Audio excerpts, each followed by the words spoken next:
Bismillahirrahmanirrahim. Assalamualaikum warahmatullahi wabarakatuh. Alhamdulillah wassalatu wassalamu ala Rasulillah wa ala alihi wa sahbihi wa man walah amma ba'du.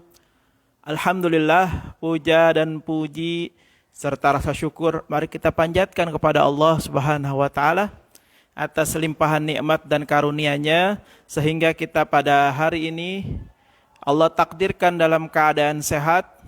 Allah takdirkan dalam keadaan beraktivitas dengan penuh kemudahan, dengan penuh kesempurnaan, tanpa kurang sedikit pun. Nikmat iman, nikmat Islam, nikmat sehat walafiat, nikmat silaturahmi, nikmat ketemu teman-teman, nikmat ketemu keluarga. Ya, semua yang Allah berikan pada hari ini, kita mohon kepada Allah agar kita diberikan kekuatan untuk dapat memanfaatkan nikmat yang Allah berikan untuk hal-hal yang bermanfaat, untuk hal-hal yang bernilai ibadah, untuk hal-hal yang bernilai pahala, sehingga kelak ketika kita menghadap Allah Subhanahu wa taala, kita dalam keadaan membawa bekal. Bekal apa? Bekal kebaikan. Bekal apa? Bekal pahala. Bekal apa? Bekal segala ibadah yang kita kerjakan selama kita hidup di atas muka bumi ini. Mudah-mudahan semua ibadah yang kita kerjakan diterima oleh Allah Subhanahu wa taala dan tentunya ya menjadi amal jariah buat kita. Selanjutnya, setelah kita memuji Allah Subhanahu wa taala, jangan pernah lupa yakni bersolawat kepada Rasulullah sallallahu alaihi wasallam. Bersolawat kepada Rasulullah merupakan bukti bahwa kita cinta kepada Rasulullah. Bersolawat kepada Rasulullah merupakan bukti nyata bagi kita seorang muslim yang ingin doanya diijabah oleh Allah Subhanahu wa taala. Karena sebuah doa yang tanpa dibarengi dengan solawat, maka doa itu menjadi mardud, ya, menjadi tertolak, ya. Ulama bersepakat ya, ketika doa dipanjatkan, tapi di sana tidak disebut nama Rasulullah, di sana tidak dibacakan sholawat, maka doa itu terombang-ambing. Doa itu entah sampai kemana. Ya, makanya penting bagi kita untuk selalu bersolawat kepada Rasulullah Sallallahu Alaihi Wasallam. Mudah-mudahan dengan bersolawat kita diakui sebagai umat Rasulullah. Dengan bersolawat kita kelak nanti diakui sebagai pengikutnya dan layak mendapatkan syafaat dari Rasulullah Sallallahu Alaihi Wasallam. Baik, tanpa berpanjang kalam, hari ini saya ingin bercerita. Cerita ini saya dapat dari sebuah riwayat yang katanya ini bermula pada zaman Bani Umayyah. Salah satu khalifah yang hidup saat itu adalah yang masyhur ya, yaitu Khalifah Harun ar-Rasyid. Nah, yang perlu kita garis bawahi di sini adalah zaman kekhalifahan. Ya, zaman kekhalifahan yang dulu pernah menguasai Islam, artinya menguasai dunia. Ya. Khalifah-khalifah saat itu, ya, pejabat-pejabat atau pemimpin-pemimpin Muslim saat itu punya kebiasaan. Ya, mungkin kebiasaan ini sekarang sudah banyak ditinggalkan, tapi nggak apa-apa. Ini menjadi pengingat buat kita untuk saling mengingatkan. Apa itu kebiasaannya? Khalifah Harun ar-Rasyid itu punya kebiasaan mengundang ulama untuk datang ke istana dan untuk diberikan nasihat, untuk minta nasihat dari ulama tersebut. Ini kebiasaan ulama, kebiasaan khalifah atau kebiasaan pemimpin, kebiasaan pemangku kekuasaan saat itu punya kebiasaan yaitu memanggil ulama ke istana untuk dimintai nasihatnya.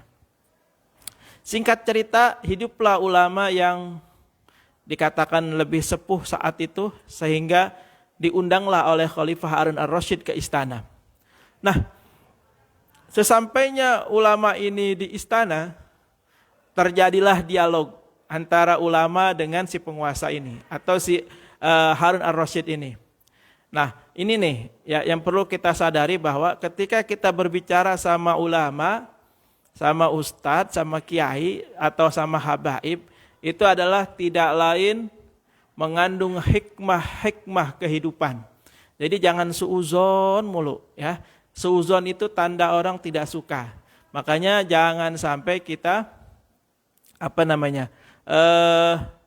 suuzon sama orang ya. Nah, kenapa saya berani mengatakan seperti itu? Karena dari cerita ini nanti kita tahu, oh ternyata pembicaraan ulama itu pasti mengandung hikmah, mengandung kebaikan, mengandung sesuatu yang sangat bermanfaat. Ceritanya seperti ini. Ketika ulama ini datang, tiba di istana, lalu Khalifah Harun ar-Rasyid memanggil pelayannya. Wahai pelayan, ambilkan 2 air putih, 2 gelas air putih, 2 cangkir air putih. Nah, ketika tidak lama dari kata-kata khalifah ini, pelayan ini kembali dengan membawa 2 cangkir air putih. Lalu si ulama ini dengan seksama langsung mengangkat nih cangkir air putih itu. Nah, ketika mengangkat air putih ini, ulama ini ya untuk membuka percakapan ditanyalah, wahai khalifah, bagaimana kabar engkau hari ini? Terus khalifah dengan ringan, dengan enteng menjawab, alhamdulillah, khair, alhamdulillah, baik, alhamdulillah, saya dalam keadaan baik hari ini. Oh gitu. Ulama ini sambil manggut-manggut, ya. Terus khalifah ini ditanya lagi sama ulama, wahai khalifah, apa yang akan engkau lakukan apabila air putih ini tidak bisa masuk ke dalam mulutmu? Wahai khalifah, apa yang engkau lakukan apabila air putih ini tidak bisa engkau minum? Nah, maka khalifah dengan entengnya, dengan penuh kemudahan menjawab, oh saya seorang khalifah, seorang pemimpin, seorang penguasa. Saya akan memanggil tabib atau dokter atau membeli obat yang paling paten, yang paling manjur. Saya akan usahakan itu, walaupun saya harus membayar setengah dari kerajaanku ini. Untuk apa? Untuk supaya air putih yang segelas ini masuk ke dalam mulutku. Lalu ulama ini mendengarkan dengan seksama dan manggut-manggut lagi. Manggut-manggut. Nah, setelah mendengar jawaban dari khalifah tadi, ulama itu kembali mengangkat cangkirnya lagi. Kembali mengangkat gelasnya yang berisi air putih tadi. Nah, terus ulama ini bilang, wahai khalifah, apa yang akan kau lakukan apabila air yang tadi masuk ke dalam perut kamu, perut engkau ya khalifah, kemudian air itu nggak bisa keluar. Air itu tertinggal di dalam perut. Air itu mendekam, air itu berdiam di dalam perut, nggak bisa keluar. Jadi sekian lama air itu nggak bisa keluar. Pokoknya khalifah sakit lah, gara-gara itu air nggak bisa keluar. Lalu khalifah ini dengan enteng dan mudah jawabnya begini, saya akan cari tabib, akan cari dokter, saya akan cari obat yang paling paten, yang paling manjur, buat agar saya bisa mengeluarkan air itu. Walaupun saya harus bayar setengah dari kekayaan kerajaan saya. Untuk supaya apa? Saya sehat kembali sehingga saya bisa mengeluarkan air tadi. Lalu ulama itu manggut-manggut. Ya. Nah, melihat ulama ini manggut-manggut, si khalifah ini bilang, cukup. Udah. Jangan nanya lagi. Jangan ngomongin itu lagi. Saya itu mengundang Anda datang ke istana untuk saya mintai nasihat, bukan nanya-nanya saya, kata khalifah. Tapi ulama ini dengan yakin dia menyampaikan kepada khalifah, wahai khalifah, tahukah engkau bahwa air putih ini sudah memberikan pelajaran yang sangat luar biasa. Betapa air putih ini lebih mahal, lebih istimewa dibandingkan dengan kerajaan engkau. Dengan kekhalifahan yang engkau miliki, kekayaan di dalamnya. Dengan segelas air putih saja, itu kerajaan kekhalifahan engkau habis. Tidak ada nilainya. Ingat tadi di awal, bagaimana cara memasukkan airnya ke dalam mulut? Maka dia panggil tabib, dokter, beli obat dengan setengah kekayaan kerajaannya. Terus ketika untuk mengeluarkan air, dia siap membayar tabib membeli obat dengan setengah kerajaan kekhalifahannya. Berarti dengan segelas air putih saja, itu kerajaan nggak ada nilainya. Nah, dari sini kita bisa ambil pelajaran, dari sini kita bisa ambil hikmahnya. Betapa air putih yang kita miliki, air putih yang kita punya, air putih yang ada di hadapan kita, air putih yang ada di rumah kita, itu lebih berharga daripada kekayaan kerajaan yang ada di muka bumi ini. Betapapun orang itu kaya, betapapun orang itu berlimpah kemewahan, tapi ketika air putih tidak sanggup dia masukin ke dalam mulut, maka kekayaan itu tidak ada nilainya. Ketika air putih yang masuk ke dalam tubuh tidak bisa dikeluarkan, maka di situ kekayaan tidak ada gunanya. Buat apa? Buat apa kekayaan ketika kita sakit?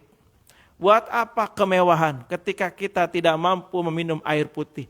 Ingat, air putih bukan kopi, bukan sirup, bukan jus. Ya, ingat air putih. Jadi hikmahnya adalah jangan sepelekan air putih dan jangan sepelekan nikmat minum air putih. Nikmat dari Allah tidak terhingga. Tidak ada nikmat yang Allah berikan kepada kita adalah nikmat yang kecil, tidak ada. Semua yang Allah kasih itu adalah nikmat terbaik buat kita semua. Ini cerita yang pertama. Cerita yang kedua. Cerita yang kedua ini saya dapat tadi pagi lewat status teman. Status teman ini luar biasa. Diceritakan dalam statusnya itu ada orang ketemu, ya, ketemu. Terus orang yang ditemuinya itu sekonyong-konyong, tiba-tiba ditanya, Pak, Bapak mau nggak saya kasih uang 1 miliar? Terus kata dia, yang bener aja, bener nggak nih? Itu bercanda doang lagi, hoax, PHP doang. Kata Bapak ini, bener Pak, bener. Saya akan kasih uang 1 miliar buat Bapak. Terus orang ini, ya udah mana uangnya, kata dia gitu. Terus kata orang yang mau ngasih uang ini, dia tanya, Pak, kalau Bapak saya kasih uang 1 miliar, apa yang akan Bapak lakukan? Yang pertama, kata dia nih, dengan semangat dan antusias dia bilang begini. Yang pertama, saya akan terima kasih sama orang itu. Saya akan sujud sungkem sama orang itu. Saya nggak akan lupa sama orang itu. Saya akan terus menyebut-nyebut namanya. Karena apa? Itu bagi saya sangat luar biasa, sangat amazing. Dapat 1 miliar sekonyong-konyong tiba-tiba dalam satu kesempatan itu. Maka saya akan lakukan apapun untuk menyenangkan orang yang ngasih duit kepada saya 1 miliar itu. Orang yang ngasih duit itu cuma manggut-manggut doang. Ya. Terus Bapak akan lakukan apa lagi bagi orang yang ngasih uang ke Bapak 1 miliar itu? Dia bilang, pokoknya saya nggak akan ngecewain dia. Pokoknya saya akan menurutin apa yang dia minta. Saya akan berikan pertolongan walaupun dia nggak minta tolong sama saya. Saya akan berbuat baik sama keluarganya, sama istrinya, sama anaknya, sama suaminya atau sama keluarganya. Pokoknya saya akan jadi saudara buat dia. Pokoknya saya akan jadi orang baik buat dia. Semuanya akan saya berikan kepada dia. Karena dia sudah ngasih saya 1 miliar. Orang yang ngasih duit itu cuma manggut-manggut. Ya. Terus kata orang yang ngasih duit, kalimat selanjutnya ini sangat mengagetkan. Apa itu kalimatnya? Pak, setelah saya kasih uang 1 miliar ke Bapak, tapi Bapak besoknya meninggal. Apa reaksi Bapak? Apa komentar Bapak? Bagaimana menurut Bapak? Langsung orang yang tadinya semeringah dapat uang 1 miliar, yang tadi orang itu sangat bahagia, kegirangan karena dapat 1 miliar, seketika mendengar kalimat terakhir orang itu langsung langsung lemes. Dia bilang begini, ya Allah Pak, buat apa 1 miliar kalau besok saya mati Pak? Buat apa saya megang 1 miliar kalau besok saya wafat? Buat apa Pak? Saya lebih baik nggak perlu 1 miliar Pak. Yang penting saya bisa hidup besok. Yang penting saya bisa ketemu anak istri besoknya. Saya nggak jadi deh Pak 1 miliarnya. Saya nggak perlu 1 miliar. Dari kisah singkat ini, orang yang tadi mau ngasih 1 miliar, ngasih pelajaran, ngasih hikmah kepada orang itu. Apa itu hikmahnya? Pak, Bapak tahu sosok yang memberikan nikmat kepada Bapak, yang nikmat itu lebih besar dari 1 miliar. Yang mana Bapak saat ini masih bisa bangun dari tidur Bapak setiap hari. Sudahkah Bapak bersyukur kepada Allah yang sudah memberikan Bapak nikmat bisa melek di pagi hari, bisa bernafas di pagi hari, bisa beraktivitas di pagi hari? 1 miliar itu tidak ada apa-apanya dibandingkan dengan nikmat membuka mata di saat pagi hari. Oleh karena itu, syukuri yang Allah kasih kepada kita. Syukuri nikmat-nikmat yang Allah berikan kepada kita. Jangan dianggap kecil, jangan dianggap remeh-temeh. Padahal itu adalah nikmat yang sangat luar biasa. Apakah Bapak mau Allah cabut nikmat membuka mata di pagi hari diganti dengan 1 miliar? Mau? Tidak.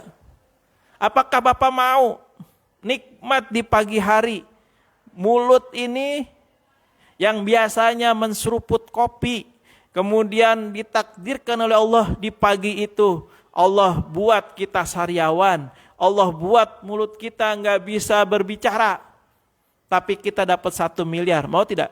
Tidak. Makanya yang Allah kasih kepada kita setiap hari yang Allah kasih kepada kita, itu adalah nikmat yang bernilai sangat tinggi. Bahkan tidak ada dibandingkan dengan apapun di atas bumi ini. Nikmat dari Allah tidak ada yang kecil. Nikmat dari Allah tidak ada bandingannya, apapun itu. Ya, mari syukuri nikmat Allah. Mari syukuri nikmat Allah. Mari syukuri nikmat Allah. Bagaimana cara mensyukuri nikmat Allah? Gunakan untuk ketaatan kepada Allah. Gunakan kepada hal-hal yang diridhoi oleh Allah. Gunakan kepada hal-hal yang baik menurut agama. Ingat, baik menurut agama, bukan baik selain agama. Ukurannya itu agama. Maka ketika kita mengukur aktivitas kita dengan ukuran agama, ukuran syariat, insya Allah di situ ada kebaikan. Insya Allah di situ ada hikmah besar yang Allah siapkan bagi kita. Ya. Jadi mari kita jaga diri kita dari hal-hal yang tidak diridhoi oleh Allah. Kita jaga keluarga kita dari hal-hal yang tidak diridhoi oleh Allah. Kita jaga lingkungan kita, teman-teman kita, sahabat kita, rekan-rekan kita. Kita jaga dari hal-hal yang tidak diridhoi oleh Allah Subhanahu wa taala. Ya, insyaallah orang yang Allah ridho atasnya, insyaallah husnul khatimah. Insyaallah masuk surga. Insyaallah penuh dengan kebaikan. Ya. Mudah-mudahan video singkat ini ada manfaatnya. Kalau ada yang salah, saya mohon dibukakan pintu maaf yang seluas-luasnya. Tapi kalau ini sebuah kebenaran, ada kebaikan, silahkan lakukan, silahkan berbagi sama yang lain agar mereka semua mendapatkan kebahagiaan juga. Terima kasih atas perhatiannya. Hadanallahu wa iyyakum ajmain. Assalamualaikum warahmatullahi wabarakatuh.